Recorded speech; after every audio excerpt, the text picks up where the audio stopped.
Hello, this is Mike Levy, and today I want to talk about Adobe's big Flash Builder Z glitch. Now, this is not a anti-Adobe video. This is a video that I'm using as a Technote to put up on Adobe's site to say, look guys, you need a key on this. This is an essential problem that you solve. Why is it such a big problem? Well, basically what happens is when you take an Adobe component and you put it inside of a custom, like a component that you might generate in Flash Catalyst, and when you change the Z, that Adobe component stops working, such as a video player. So if I want to move my video player around in 3D, and I change that Z, it stops working. So let me show you what I'm talking about. I have a little demo code that anyone's free to use. If Adobe wants to use it, go ahead, go for it. If not, use your own code. I don't care. But this can show you exactly what the problem is. So sometimes when you're trying to communicate with Adobe, the problem is, there's just so much information flowing into them. They're not really sure what you're talking about sometimes. So I want to put this video out there and say this is specifically the problem. This is specifically what I'm talking about. So let's go to that particular component and let's show you what the problem is. So I'm bringing up Flash Builder. Here we are right here. And I am specifically using the most current SDK, and that's 13963. So I've gotten some answers on the forum saying, hey, if you just switch to the new SDK, this problem will go away. No way. It's got to be fixed. So let's go and run it and show you what the issue is. So what I have here is a simple little rollover button. So I roll over it, and it gives me a little thumbnail here. And I click on it, it flips over, and there's a playing video. And all of this was generated in Flash Catalyst. So I can actually slide the video back and forth. So basically what happened was in Flash Catalyst, I generated this flipping component. I generated a generic component, and then I stuck a video player in it. And it works fine, works beautifully, as long as Z is equal to 0. Okay, so let's go back now and let's make some changes. And I'm going to illustrate what the issue actually is as we do this.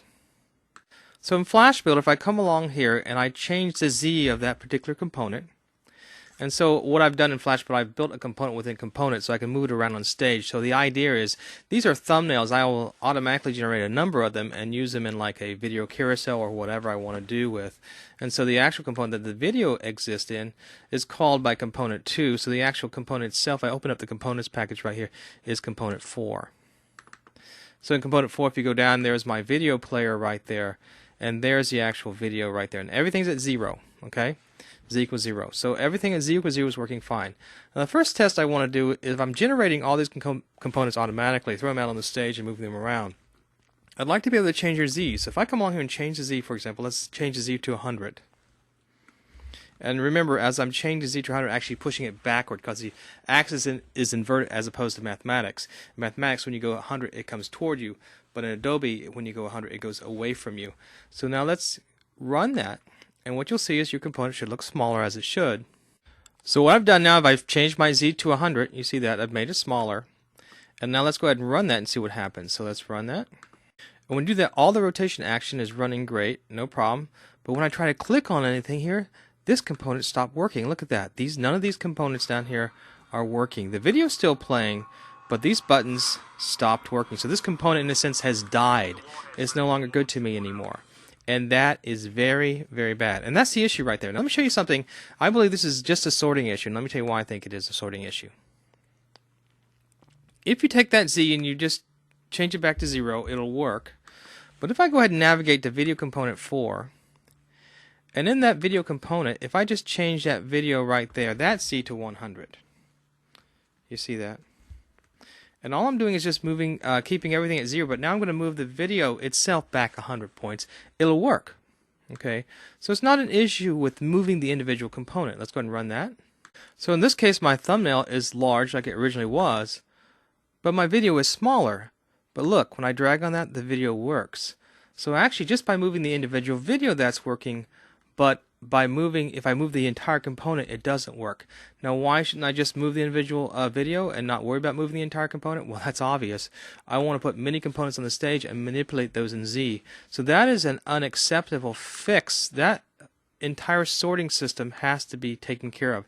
Of course, now that's been the big disappointment for us from the Papervision and Away 3D side, is that whole sorting system that we had working in those softwares was wonderful. And when Adobe moved all this into 3D, we had to build our own sorters. Now it does have an update list sorter that works great, but it'd be great to have this stuff working in Flash Catalyst and Flash Builder as well from these native MXML or Z or Spark components.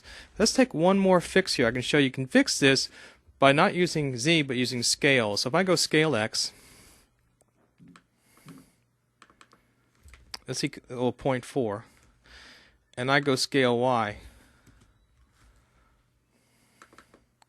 equal 0.4, and I run it now, then everything will work. Everything's small, we spin around, video components work, no problem, but you know what? To me, in order to make that work, I have to write an entire Z-scaling system just like you have in PaperVision. It should be internalized, and you need to fix this component problem. And so I'm putting this video up to saying, hey, here's specifically what the problem is. This is how you replicate it. Here's the code. Go for it. Please come up with a solution because I have contracts depending on its success. Thank you very much. This was Mike Lively.